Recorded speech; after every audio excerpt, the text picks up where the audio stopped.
So now I'm going to tell you my story. David, babies, that's easy. You see, my wife and I, after we got married, Baruch Hashem, we went to Eretz Yisrael. And we were there for about 3.5 years. And we were waiting for the Rachmanis of the Eibishter to bless us with a child.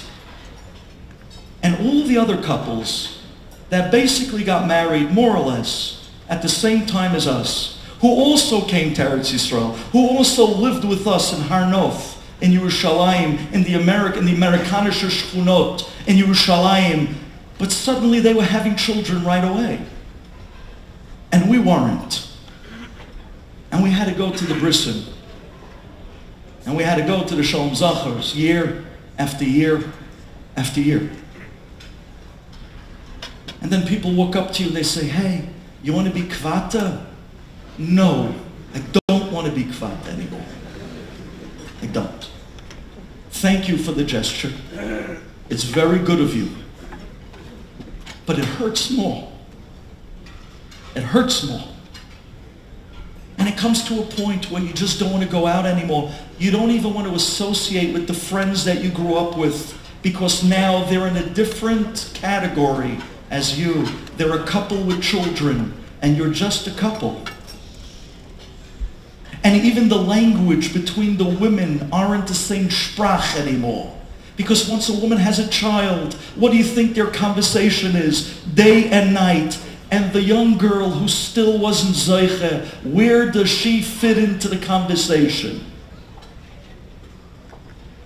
And she's an outcast. As if Kilo wasn't hard enough to be going through what she's going through. But now even her social circles are crashing down. So my wife and I, after 3.5 years, come back to the United States. And we had to give in to this unbelievable, difficult thought that we need help, medical help. It wasn't easy to come to that maskana, to admit to yourself that you're not in the matzav of your friends, and you need medical help, and you start feeling a little bit like a Nebuch case, chas v'shalom. Because Gewalt, why me? Why me? Why am I different? Why everybody else? Right away, 9 months and counting. And we are almost 4 years later and nothing. And for the husband to stand in front of his wife and to continue to give her unbelievable emun and bitachon and to be mechazik her. And meanwhile you say to yourself, I'm being mechazik her. Who's being mechazik me? And you start going to the doctors. Sometimes I don't know what's worse. V'rapo yerape. Mikan sheniten reshut l'rofe l'rapot. Did you hear that? The Eibishter gave him reshus to be merape. The Eibishter did not give him reshus to tell you have no hope.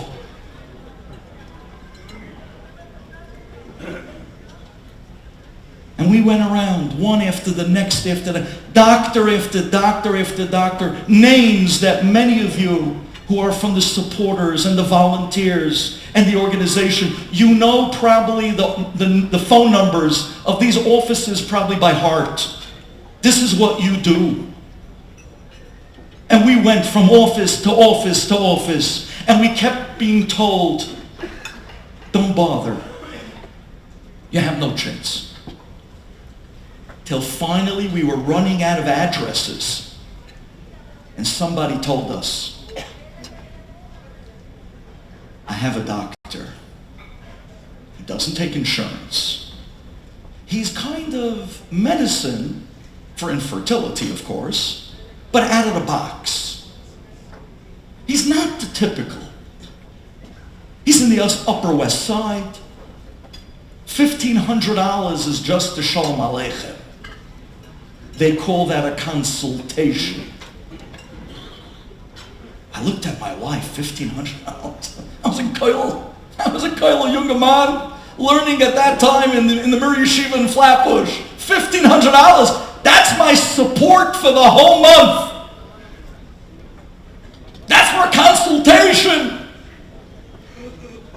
What are we going to do? We went. We came into the office. We sat down in the doctor's back room, and he looks at us with a big smile, and with a German accent he says, "Babies, David. Babies, that's easy." And I said, oh, I looked at my wife. Maybe Taka, this guy has something. Who knows? Maybe he has something. And then he put us through the most horrifying, degrading tests. Lo aleinu v'lo alechem. Lo aleinu, I'm going to say it again, Rabbi said, Lo aleinu lo alechem. The most degrading tests. What he put me through, what he put my wife through. And finally, after all that, we come back, and he turns to us and he says, "Impossible. It's impossible."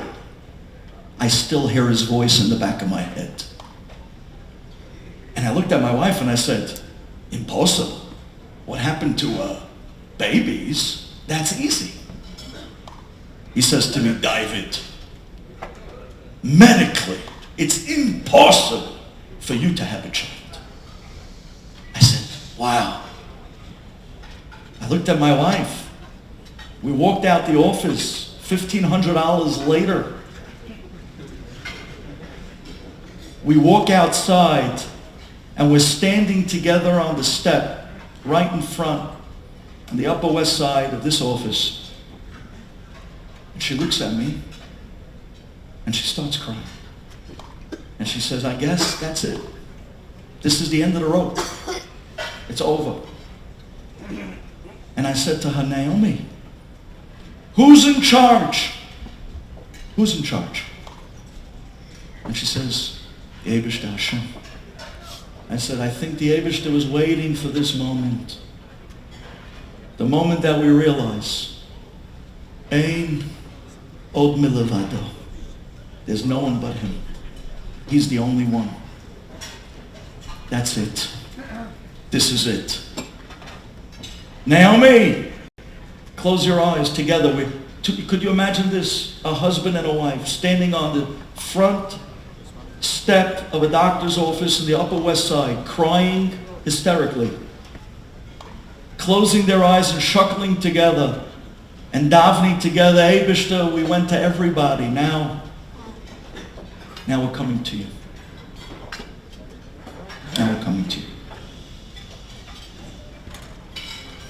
Exactly a month later, I was in Murray Yeshiva in the morning. I was in the middle of Seder, and somebody comes running in from the back. You remember those days? Somebody runs into Beis Medrash and tells you have a call on the second payphone. You remember those days? Yeah. You think? Yeah. I said, "Payphone? Who's calling me now? I'm in the middle of Seder, give out." I go running out, I pick up the payphone. My wife says, "Duvi, come home now." I says, "Everything okay?" "Now!"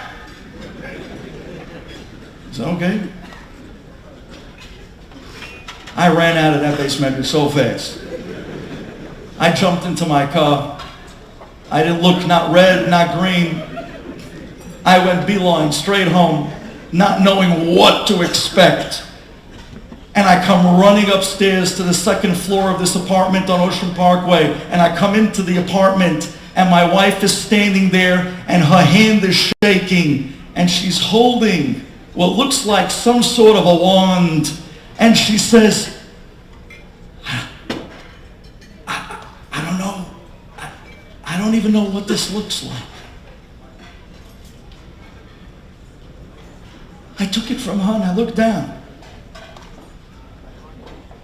I never believed I would see a second stripe.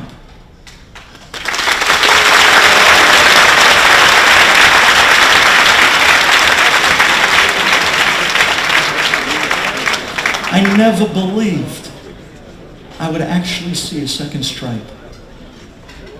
I looked at my wife and I said, I don't believe it. I started crying. I started dancing. I didn't know what to do with myself. I said, quickly, let's call the doctor. Let's tell him it's Don Eberstein from Welt.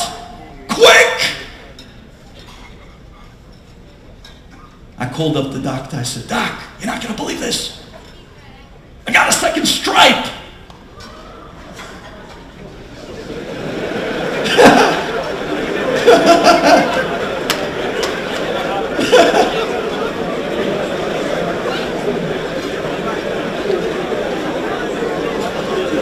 He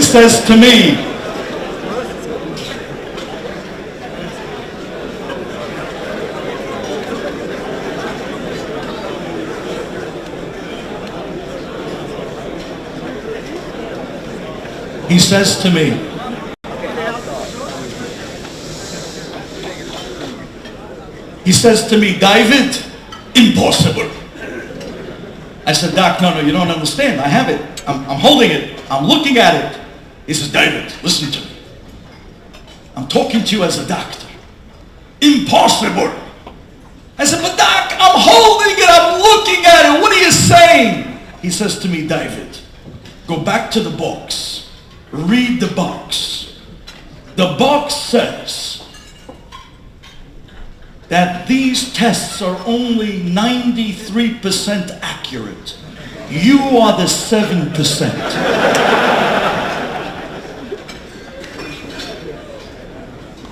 I almost broke down crying. I was not going to allow him to crush my wife. I said, Eibush Ta'alein, Ribbono Shel Olam, this is you. This is you. This is the Mesiras Nefesh. This is Klal Yisrael. This is the people that stood behind us. This is the people that were mechazik us. These were the people that helped us. The people that picked us up every time we fell down. These were the people that today is an organization from the Boirei Olam called Bnei Olam.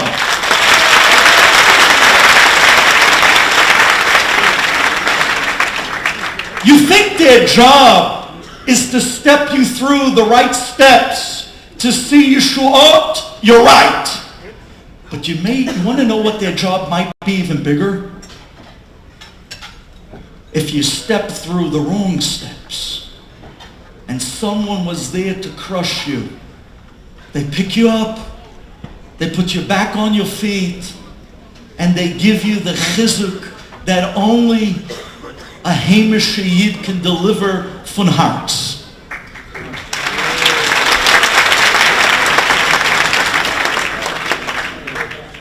I got back on the phone and I said, Doc, it's real.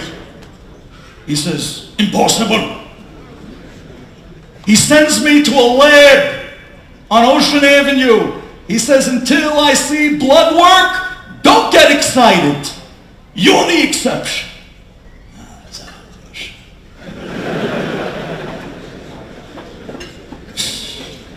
Wow. We went to the lab. We got the blood work. And they sent the results over to his office. I called the next day and I said, no, Doc, you got the results. No? What does it say? It says it's impossible. But somehow, she's pregnant.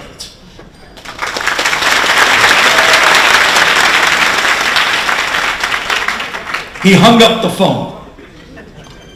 And that was fine with me. Because I was worried he'd ask for another $1,500. Rabbi said, listen to me. That Mesiras Nefesh from the people around us and the Amunah B'tachon that they helped us to hold on to Yad Hashem. 16 months later, my wife was pregnant a second time with my second daughter. Do you know what I did? I called up the doctor and I said, Doc, I got a second stripe. He said, impossible. I said, Doc, God in the world. No! It's impossible. According to science, there's no way. I said, Doc, I'm going to go for the blood test just for you. The next day I called him, he got the results. David, maybe your God loves people like you. But in my business, this is impossible. That's it.